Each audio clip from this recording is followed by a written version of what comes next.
The perfect manicured lawns of Belle Haven were not supposed to hide such savagery. On the morning of October 31st, 1975, in the wealthy enclave of Greenwich, Connecticut, the pristine American dream awoke to a nightmare. 15-year-old Martha Moxley was found brutally murdered beneath a pine tree on her own family's estate. Her life extinguished by a blow so powerful it shattered the graphite shaft of a 6-iron golf club, a piece of which was then used to stab her through the neck. The murder weapon wasn't some anonymous blade. It was a Tony Penna golf club, a specific model traced back to a set owned by the Skakel family, Martha's powerful, influential neighbors. The investigation would become a decades-long odyssey of privilege, evasion, and a family closing ranks against the world.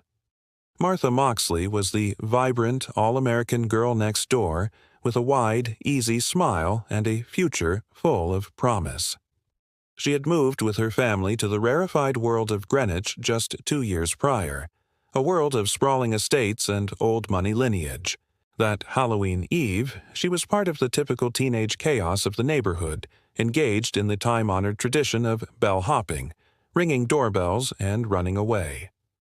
Her night revolved around the Skakel house, a rambling home filled with the boisterous energy of 7 children and presided over by Rushton Skakel, the brother of Ethel Skakel Kennedy.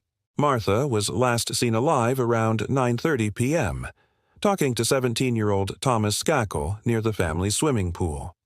Earlier, she had been playful and flirtatious with his younger brother, 15-year-old Michael.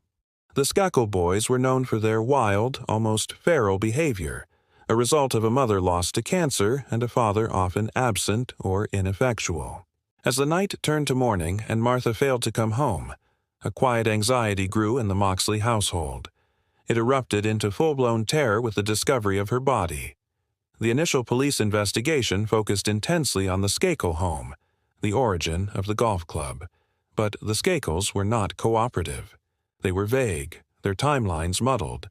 They quickly lawyered up, bringing in a team of attorneys who erected a wall of silence. Thomas Skakel was the last known person to see Martha alive.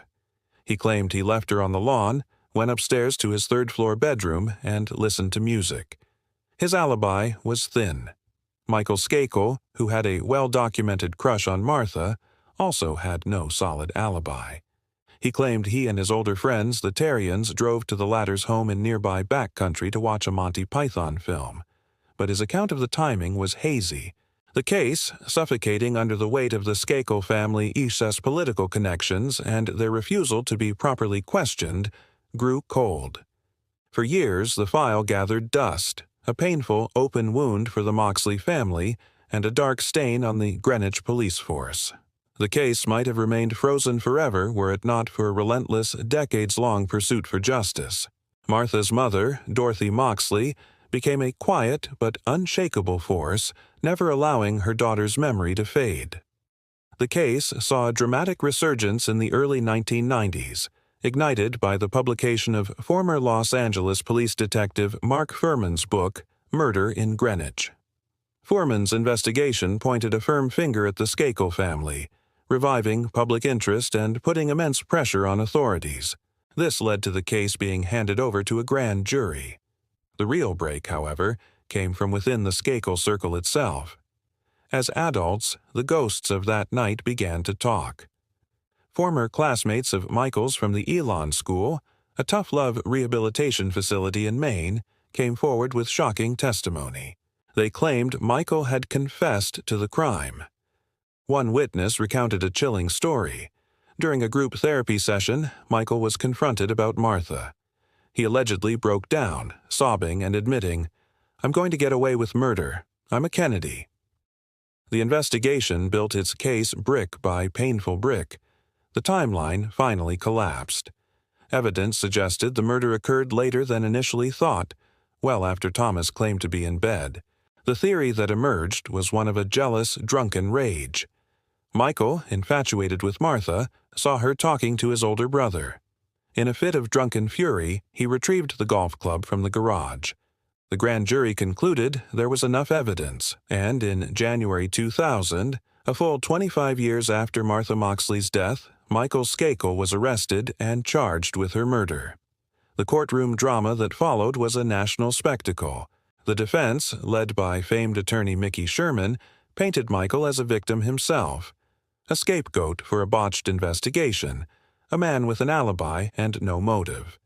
They pointed fingers at others, even suggesting the family's live-in tutor, Kenneth Littleton, as an alternative suspect. But the prosecution's case was powerful. They presented Michael not as a premeditated killer, but as a privileged, troubled young man who committed a brutal act of passion, and whose family's immense wealth and influence had shielded him for a generation. The most damning evidence were those confessions from Eland School. A childhood friend, Gregory Coleman, testified that Skakel once told him, "I'm going to get away with murder. I'm a Kennedy."